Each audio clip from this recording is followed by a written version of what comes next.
Hello and welcome. We are really excited to get started. And if you are here for the Defending Democracy webinar, you are in the right place. We will just give a minute for folks to get settled and we will start. So we really want to welcome you and thank you for joining us today. We are eager to share our resources and information with you. My name is Nina Simone Grach, and I work at Woven Teaching as the Director of Human Rights Education Strategy. I have almost 30 years in education, working with young people and with teachers on examining issues of human rights, genocide, and fighting hate and bigotry. Now I'd like to introduce my colleague, Nikki. Hi, my name is Nikki Bambauer, and I work on human rights education programming at Woven Teaching. My background is in Holocaust and genocide education and curriculum development, and I've been working with Woven Teaching on human rights education for 6 years. One note for today, we should have plenty of time at the end of the presentations for Q&A, so please submit any questions for Nina and myself or our colleagues at the Global Project Against Hate and Extremism using the Q&A button on the toolbar at the bottom of your screen. So, we only have an hour. However, we plan to cover a lot. So we will talk a little bit about who Woven Teaching is and then really get into defending democracy. I will be providing an overview and a little bit of the history, and Nikki will be really going more into detail and talking about the themes and uses of the curriculum, as well as sort of different components and features. Um, then we will hear from Heidi and Wendy at the Global Project Against Hate and Extremism. And then we will have the very end, we will have a little bit of time for Q&A. So again, please drop those questions into the Q&A section. And at the end, we will just talk a little bit about next steps and following up with all of you. So Woven Teaching is the programmatic arm of Woven Foundation. Through a combination of original programming and grant making, Woven Teaching advances Woven Foundation's focus on long-term change towards a widespread acceptance of basic human rights for all. We believe that education is critical to supporting democracy and to upholding and protecting human rights. Woven Teaching exists to reduce the barriers for educators in both traditional and non-traditional settings, to effectively teach about human rights, and to support their learners to become part of this engaged, active global citizenry. And then here's just a little bit more about the kinds of resources we have. Everything is free and accessible. Um, and that includes our lessons. That also includes workshops that are online or in person. We offer both a historical and a contemporary perspective. We also offer a domestic and an international perspective, and we really stress the global connectedness to talk about our interdependence and just to show, particularly to show young people examples of different movements and individuals and human rights defenders um, around the world that are doing this really important work. Let's see, just want to make sure I cover everything. Uh, and so, as I said, we want students to make connections between time periods and geography to highlight our interconnectedness. We help educators and parents support their students with relevant materials about about human rights in the US and abroad. We are part of Woven Foundation and invest in and support partners working in human rights education around the world. And we're thrilled that some of those folks are here today. And as a core part of our mission, our materials are always free. We hope to stay connected and support you in your school or classroom. Again, at the end of the webinar, there will be a follow-up to stay in touch. But our tagline is practical help for teaching ethically and effectively, and that is exactly what we do.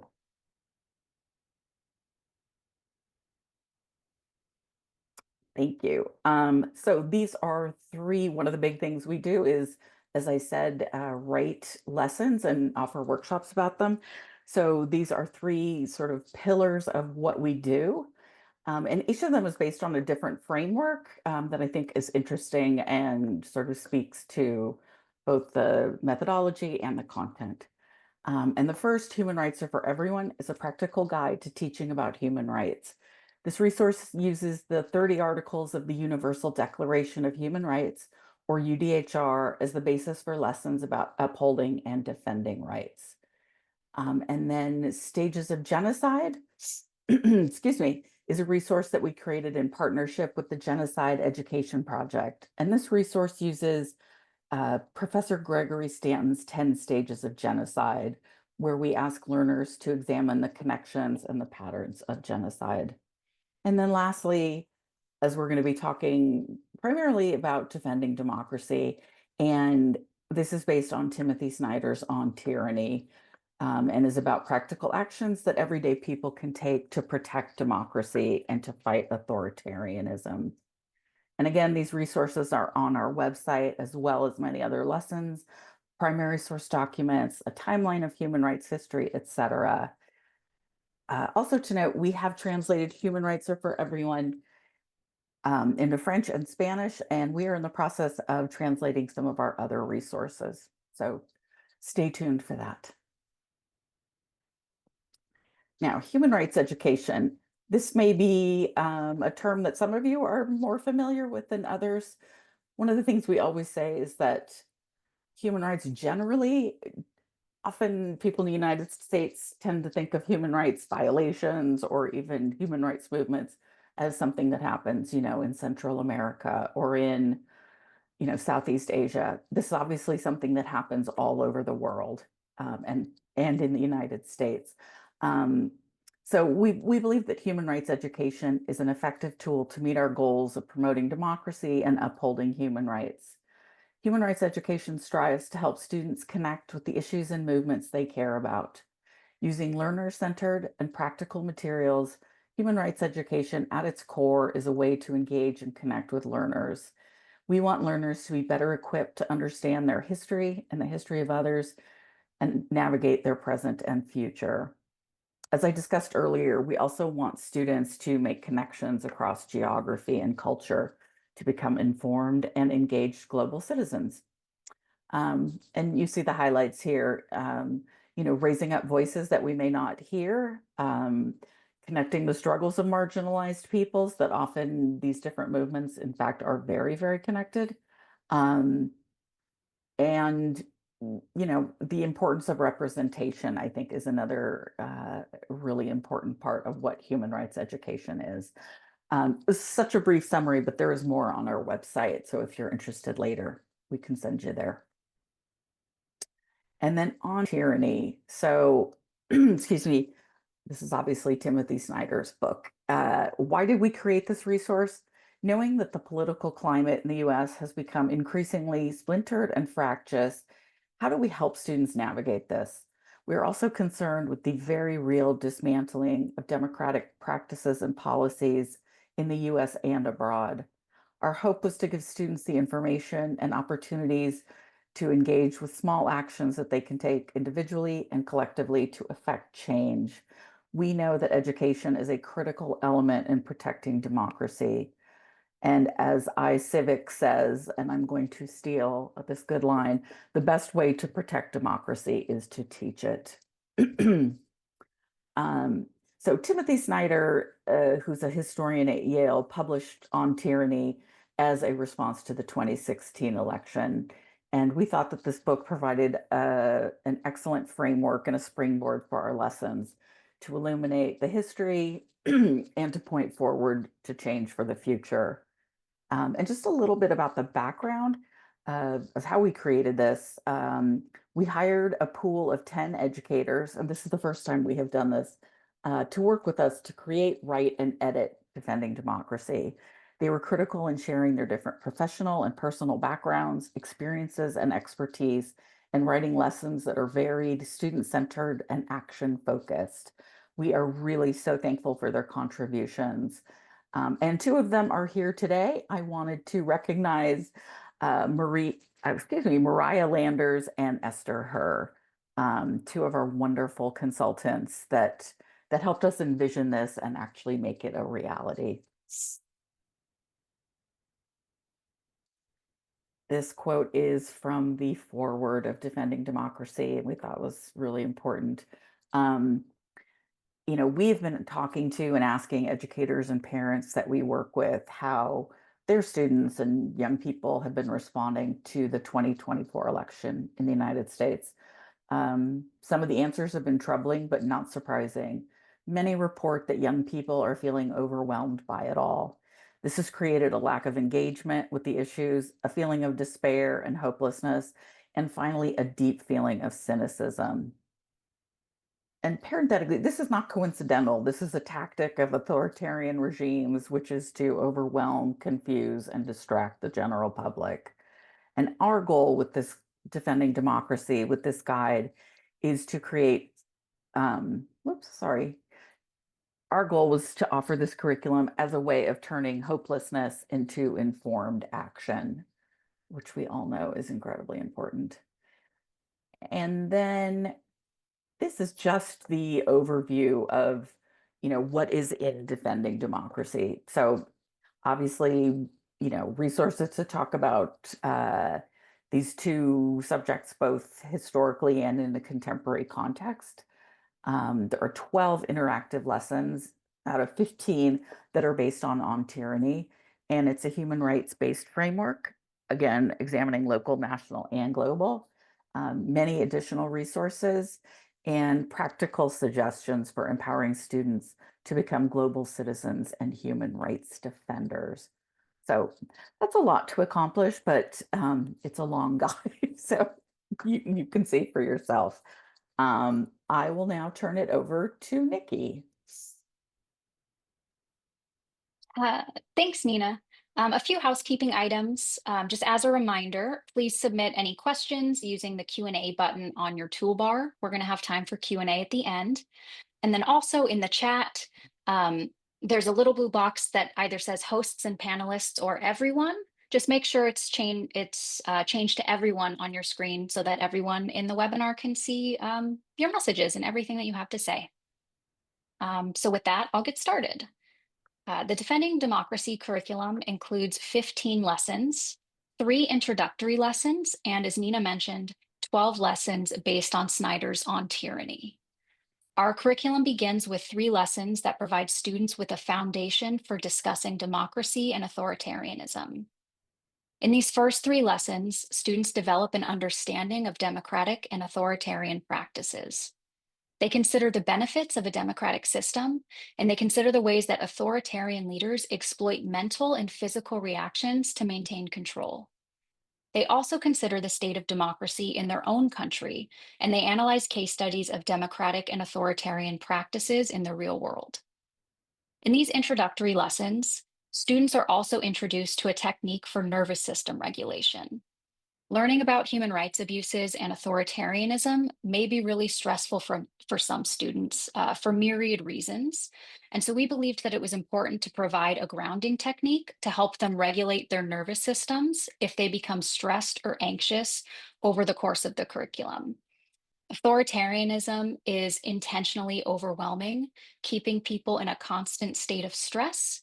And so learning how to remain calm is just one small means of resistance. So the curriculum's other 12 lessons are each based on one of the chapters from Timothy Snyder's On Tyranny. There are some chapters of On Tyranny that this curriculum does not cover. The book actually includes 20 different points, but we chose those which we felt were most relevant to young people. As we conceptualized this curriculum, we realized that each lesson falls into one of 3 themes: protect truth, protect community, and stand firm. So let's take a look at what these themes encompass. The first theme is protect truth. The lessons in this category focus on teaching students to verify information, teaching them to be precise with language, and teaching them to interrogate what they hear in the news and read on social media. These lessons deal with topics such as misinformation, including its spread in contemporary times and historically, media literacy, research, and the use of language in the media and by those in power. These lessons promote the development of critical thinking skills, the importance of analyzing language, and the development of media literacy as a means of protecting democracy. The second theme is protect community. The lessons in this category focus on the importance of connecting with other people and the wider community, as well as the importance of getting involved in movements and organizations with other people. These lessons help to build capacity for social connection. They promote the creation of positive symbols and messaging. They emphasize the importance of protecting and contributing to civil society, and they highlight the importance of getting involved in activism for social causes. These lessons teach small personal actions that young people can take to weaken the hold of authoritarian regimes, even something as small as making eye contact and small talk. These lessons also teach about building community and people power by engaging in real world or non-digital activism. The third theme is stand firm. The lessons in this category focus on resistance and solidarity. These lessons push students to consider the meaning of anticipatory obedience and the role that it plays in the growth of authoritarianism.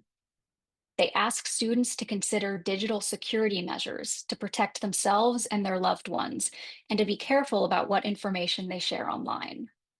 They also encourage students to become courageous global citizens.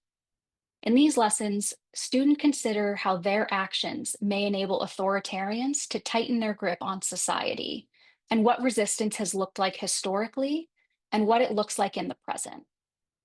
Finally, students also consider what they can learn from people around the world who are currently facing or who have experienced similar struggles, and what it means to be a global citizen and show solidarity.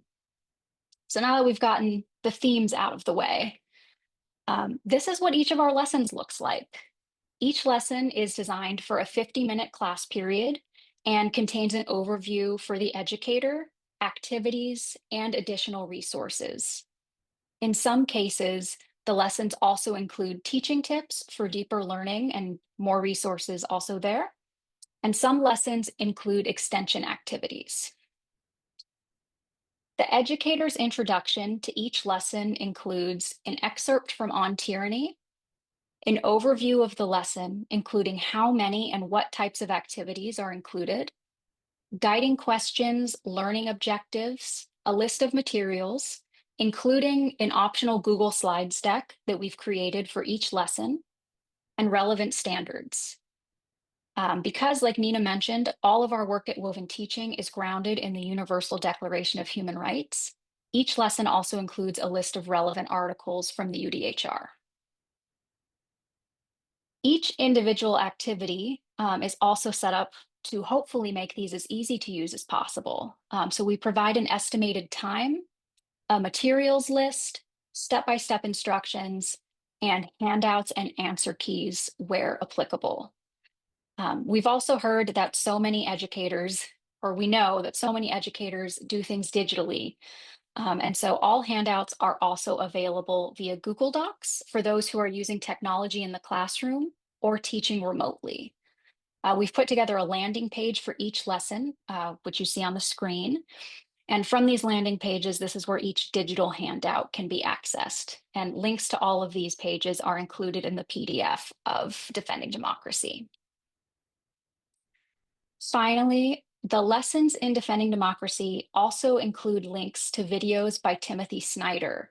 He's recorded a video for each chapter of On Tyranny, and he provides additional context and a bit of his updated opinions. He wrote the book in 2016, and the videos were filmed in 2020 and 2021. We've included discussion questions to accompany the videos that you can use with your students if you have, more than the 50 minutes allotted for each lesson. Now I'd like just to briefly talk about some of the highlights of the curriculum. One of my favorite aspects of the curriculum is the breadth of our examples. On this map of the world, we've highlighted every country represented in the curriculum's lessons.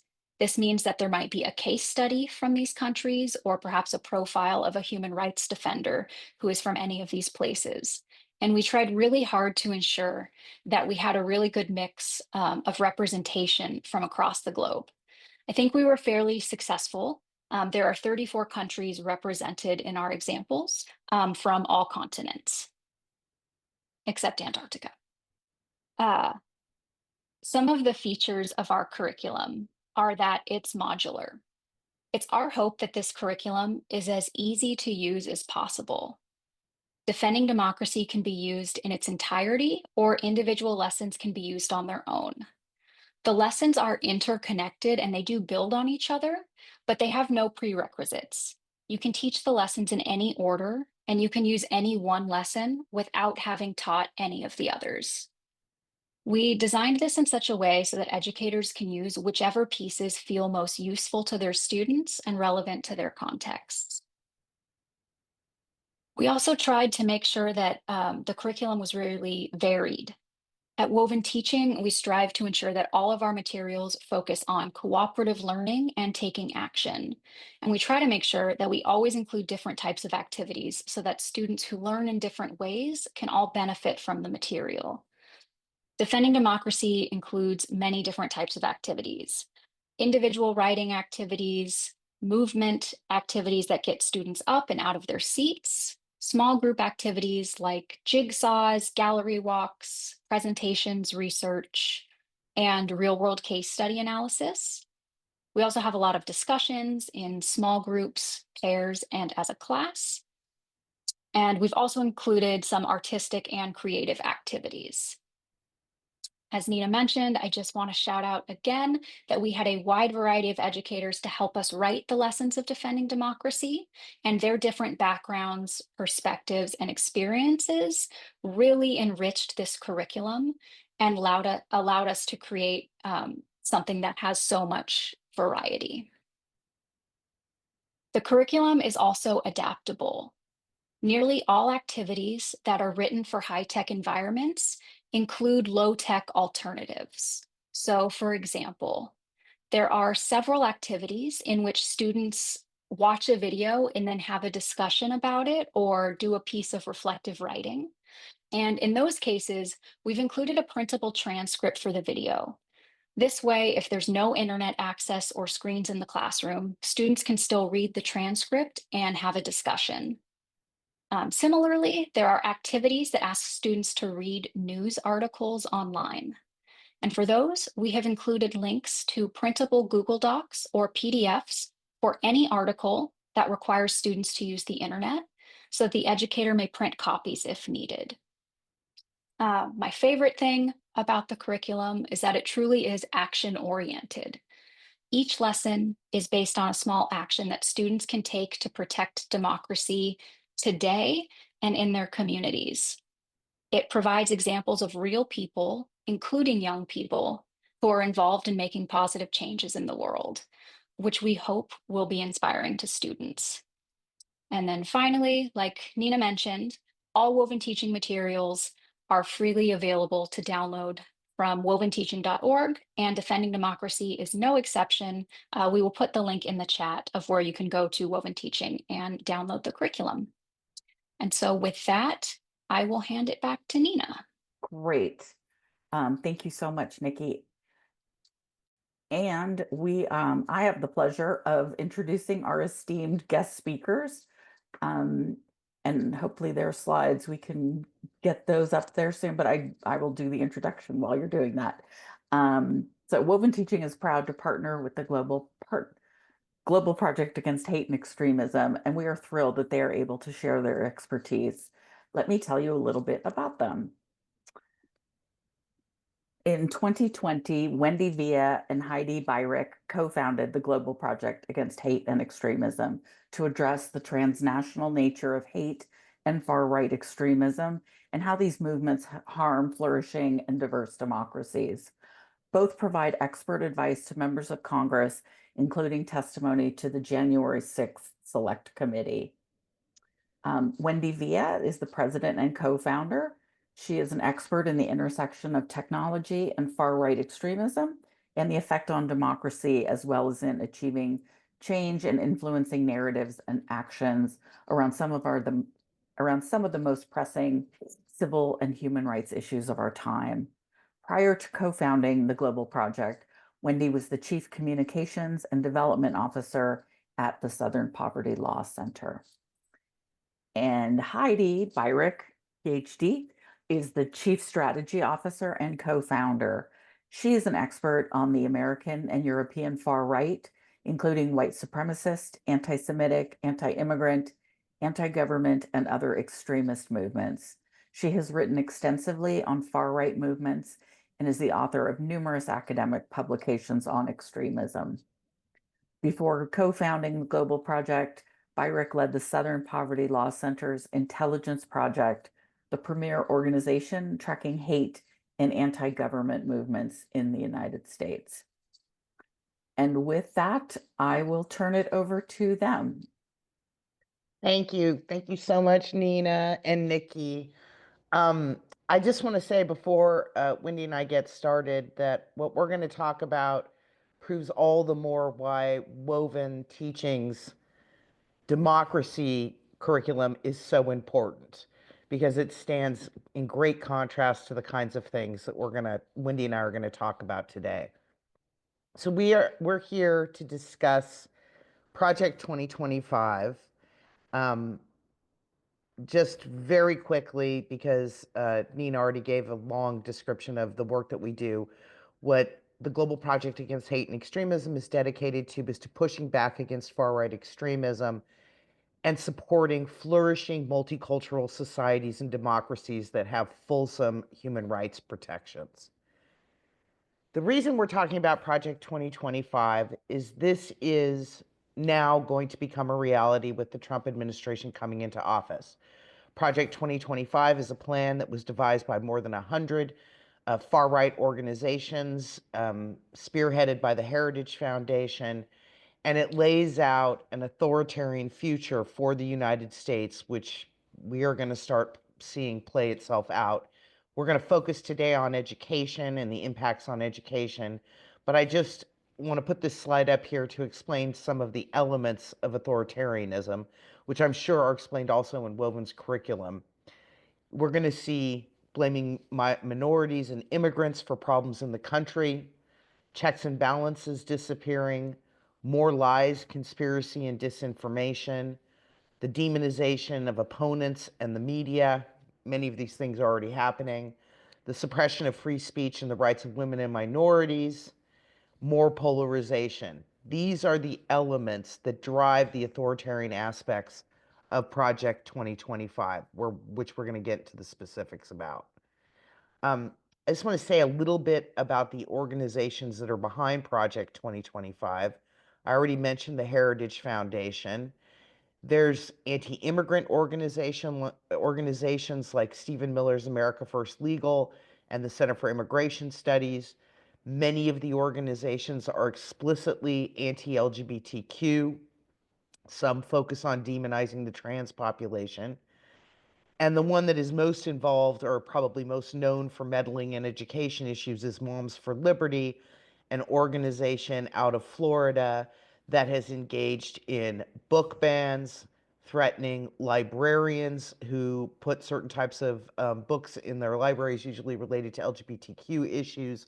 They've been very aggressive politically, taking over school boards. This is an article from about a year and a half ago, that where Moms for Liberty has sort of come into a community and changed the composition of the school board, the heads of those school districts were gone very quickly. And they've caused a lot of trouble and a lot of angst in a lot of parts of the country, and they'll continue to be active going forward. So Project 2025 has a whole section on how it will reorder public education in the United States. It's in depth. Wendy's going to talk about some of the basics, but the whole thinking behind this project is to gut public education, gut the funding, and basically move to privatization, school choice, and things like that. And this is the kind of language that the Heritage Foundation's president talks about when he talks about public education. and it's completely demeaning. You can see the problem is that our schools have been transformed from institutions designed to cultivate children's souls into godless assembly lines meant to shape obedient little comrades who think morality is a construct and nature is an illusion. He's basically saying that public education is turning out communists, as he says, godless assembly lines. We don't merely seek an exit from the system, we're coming for the curriculums in the classrooms of the remaining public schools too. So, public education is directly in the crosshairs of this far right movement. One of the things Trump has promised to do and is a key pillar of Project 2025 is shutting down the education department. This would reduce funding to schools across the country, reduce a whole lot of things that the education department does, including paying for teachers, making sure that education policies are correct, curriculum tell the truth, all kinds of things like this. And this is what they're planning to do. And this is Linda McMahon, who, if she is confirmed, will be the next head of the Department of Education. And her role basically is to dismantle the institution she'll be appointed to lead. I just want to say a couple of things about Ms. McMahon. She has no background whatsoever in education except for a short stint on a board of education in Connecticut, which she had to resign from very quickly when it was found out that she had lied about her own educational background. She's the CEO of a professional wrestling organization that's been involved in incredible scandals related to sexual assault at the organization, discrimination, all kinds of things. She doesn't really have any background or any reason to be leading the Department of Education other than the fact she's a Trump loyalist and she's willing to dismantle it. So I'm going to now hand this over to Wendy to talk about some of the specifics of what it looks like these folks are going to try to do to our education system. Hey, thanks, Heidi. Can you see me? Mhm. Okay. So let's go to the next slide. Before we get started, I also want to thank Woven Teaching. I can't tell you how excited we were when we learned that they were developing this Defending Democracy curriculum. This comes at a time when in democracy, all democracies all over the world are backsliding, or we are in places where the democracies are still quite fragile. I think you can see that what is happening in the United States and in some of the European countries and some Latin American countries and on the African continent, that we cannot take a democracy for granted. We can't take anything for granted because it can change literally almost overnight. And what we thought was completely settled is now not only back up for debate, but being but being rolled back, like protecting kids of color in schools. The idea is, you can go to the next slide, Heidi. The idea is that the current education system has become too woke. I'm sure many of you have heard that term, and it's essentially a pejorative to say that we should no longer be concerned with marginalized communities and their rights, or seeking equity, because the country has come so far that we don't need to worry about that anymore. And we've gotten to a point where white people are now being disadvantaged because of it. I can tell you that Heidi and I do not believe that for 1 minute. The purpose of protecting marginalized communities is because they have not had equitable opportunities, and in a democracy, everybody must feel safe, and as if they are going to be able to succeed in this world or contribute in the way they want to. So we're talking about kids of color, LGBTQ students, and faculty. I want to make that clear. You can just go, Heidi. So first thing, the civil rights for kids of color, LGBTQ students and teachers and other marginalized communities will be rolled back. That is going to happen. The next thing that is going to, I mean, and that could happen the first day with executive orders because they want to take out all the language that refers to equality among different communities. The next thing is that in the last few years, it has been sort of agreed that ICE agents would not go to schools, and because it's so terribly cruel to the children and upsetting, we believe that will change and they will start showing up at the schools. And it's also a way to catch. And I say that it's very discouraging the way that the new administration is talking about how they're going to gather up immigrants. So you will have it. So I'm talking about this because as teachers, you could very well find yourself dealing with this. Another thing that's going to happen is that they want to eliminate Title I, which is money from the federal government that goes into the states and pays for about 20% of our teacher force. They want to eliminate that money, and that would affect close to 3 million students. It's money that primarily shows up in rural areas, and which would harm those communities even more because already you're worried about not having access to services like the internet and so on. Also, it wants to get rid of Head Start, which means taking away meals from kids. Sometimes it's the only meals that they get. And their plan would also take away the federal funding, meaning that for any of you who have kids who have an IEP under the IDEA program, all of that money would go away. And they want to take that money and give it to private schools. Now, in addition to wanting to have our government based on Christian faith, they also want to make sure that Christian religion is put back into schools. So you are seeing things I'm sure you have seen in the news or maybe even your own districts. You've seen the Bible being introduced as part of a curriculum.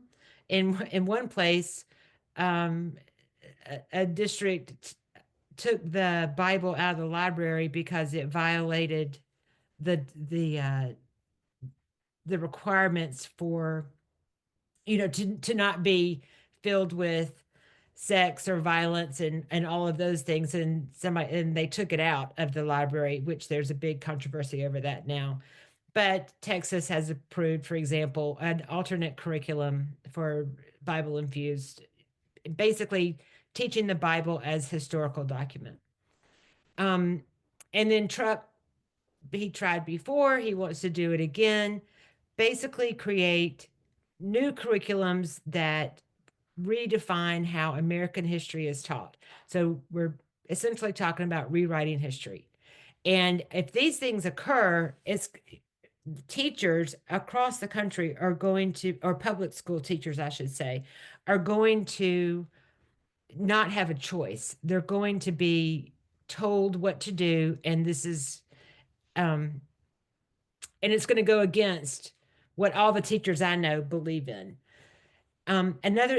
A real hallmark of authoritarianism is taken. So we're talking about education because this is one of the areas that authoritarian regimes, and in this case, Project 2025, believes must be brought under control. Because if education isn't brought under control, then we're just going to continue to turn out, as they said, a godless assembly line. And so they're not satisfied with primary and high schools. They also are going to colleges. In lots of states, the governor appoints the trustees at colleges. In this case, New College of Florida, a very liberal school. It's been around for a long time, has a great reputation. Well, it was decided that it was too woke And so DeSantis removed the trustees and put his own trustees in there. And now the school is, in a matter of a year and a half, the school does not even resemble what it had been for decades. All of this goes into the idea that what Project 2025, the people that are the sort of the people in power behind the administration want is for all parents to have choice. They want to be able to send their kids to private religious schools with the support of taxpayer dollars. That's what this is about. And because the vast majority of voucher programs go to funding tuition at religious schools.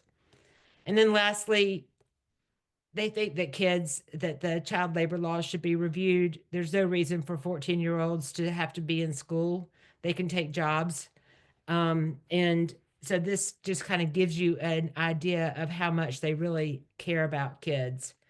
The situation is so incredible that it very understandably, educators, librarians, everybody in the field are quite concerned about what's going to happen, because they don't know what the rules are going to be, because even though we may have an incoming administration who wants to um, put all these things in place, the states still run the schools. And right now we have district by district events happening, like Heidi mentioned, Moms of Liberty going in, getting books banned, saying that there can't be any LGBTQ teachers, just on and on. And it's just completely opposite of how we have lived for decades. Let me explain something about pornography. We are not in the business of promoting pornography, but they want pornography to be outlawed. They equate it to, I'm trying to think of the best word to use. They equate it to undesirable material, but it's the same thing as, like, I'm sure y'all know the book, like Hello God, It's Me, Margaret, or any of the Toni Morrison books that have been banned. So they take pornography and actual literature and equate them as the same. And if you outlaw pornography, then you're going to be able to outlaw those books or any curriculum around those books. And if educators or librarians dare to defy those rules, then they want them to be classified as sex offenders. I mean, this is how serious it is serious their goals are to roll back what we have, in this country. Freedom of speech means being able to read anything you want to. But that is not what it means under Project 2025 and possibly under this new administration. The last thing I want to say just really quickly is that you may have heard about Meta, Facebook, and Instagram getting rid of their fact checking program. But what is, in my mind, even more important is that they have changed their content rules. They are now going to allow, when it was prohibited before. In fact, Heidi and I worked for many years to get some of the content rules in place on the major social media platforms. Mark Zuckerberg has said no more. And so now it is going to be permissible to say things like Black people are more violent than white people. Trans people are immoral. Gay people are sinners. Gay people, LGBTQ people have a mental illness. These were all things that were prohibited. Now they're allowed. It will not take any time at all for kids to pick this up. And in addition to the troubles you might already have with social media and your students, we're going to have even more harassment and targeting than we have had. So I just encourage everybody to be aware of that and to be aware that there are basically no guardrails for kids. Even, they're just basically no guardrails for kids. So anyway, we publish a weekly update to Project 2025 Before the election, it was about the background and what it meant. But now each week we talk about how it's being implemented. So, please feel welcome to sign up for that. We will be covering education quite a bit in the coming months. And that is it. Thank you. Thank you so much.